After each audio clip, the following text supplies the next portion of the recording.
پوچھا گیا ہے کہ اگر خواب حقیقت ہو جائے تو کیا اسے الہام بھی کہا جا سکتا ہے؟ میں نے آپ کو خواب میں دیکھا اور جو آپ نے کہا وہی ہوا، تو اس کا کیا مطلب؟ پتہ نہیں میں نے کیا کہا ہوگا.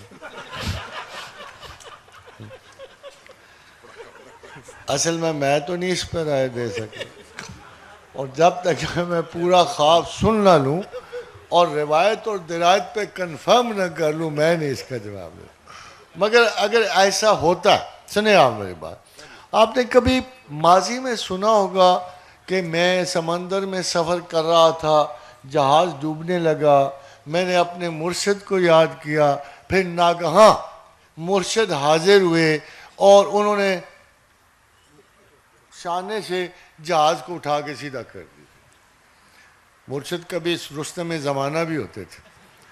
اب اس قسم کی مثالیں آپ کو بڑی ملتی ہیں کہ جس میں تصور مرشد میں اتنی زیادہ قوت بتائی جاتی ہے. But that doesn't happen. بالکل نہیں ہوتا. ہوتا یہ ہے کہ جب آپ کا گمان کسی بندے کے بارے میں اچھا ہوتا ہے، نیک ہوتا ہے، اور اللہ بھی شاید اس پہ مہربان ہوتا ہو، تو جب آپ کسی مصیبت میں ہوں گے، ابتلا میں ہوں گے، تکلیف میں ہوں گے، تو خدا اس کی امیج میں بذریعہ فرشتہ آپ کو انفارمیشن بھیجے.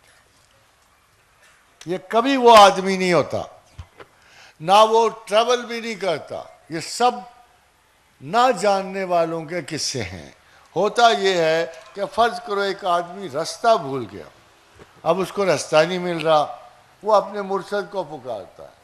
مرشد تو آ ہی نہیں سکتا وہاں، مگر اس کا مرشد سچا ہے، وہ تو نہیں آ سکتا، مگر چونکہ اس کا رہبر اور رہنما سچا ہے تو خدا کو پتہ فرشتہ بھیجوں گا تو یہ بجائے رستہ پانے کے غش کھا کے مر ہی جائے گا، اس لیے وہ اس کی شکل میں فرشتہ بھیجے گا جو کیا کہتے اس رستے پہ نکل جا تو تجھے حفاظت ملے گی. نہ صرف یہ بلکہ زمین و آسمان میں بہت سارے اللہ کے بندے جنہیں رجال غیب کہتے ہیں وہ موجود ہوتے ہیں. اور جب ہم اس قسم کے کسی کرائسس میں پڑیں تو ہم خدا سے دعا کریں تو خدا ان بندوں کو شاید آپ کی شناسا شکلوں میں بھیج دیتا ہے تاکہ آپ کو استجاب اور خوف نہ ہو اور وہ آپ کو رستہ دکھاتے ہیں. اور خادم حضرات، نواب صدیق حسن خان بھوپال نے یہ حدیث لکھی کہ جب یہ حدیث آئی کہ آیوں نے کہا یا عباد اللہ، تو کہتے ہیں کہ میں دریائے نرمدا میں جا رہا تھا تو میری بہیلی، وہ جو تھے نا چھکڑا سا میرا، وہ ریت میں پھنس گئی اور ہم نے بڑا زور لگایا مگر وہ نہیں نکلی.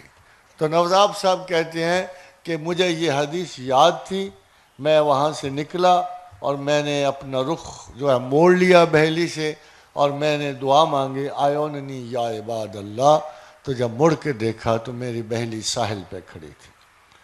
واللہ عالم بالصواب. میں سمجھتا ہوں کہ نواب صاحب سچے تھے، اچھے محدث تھے اور ہندوستان میں اہل حدیث کے بانی ہیں. امید ہے کہ انہوں نے سچ بولا.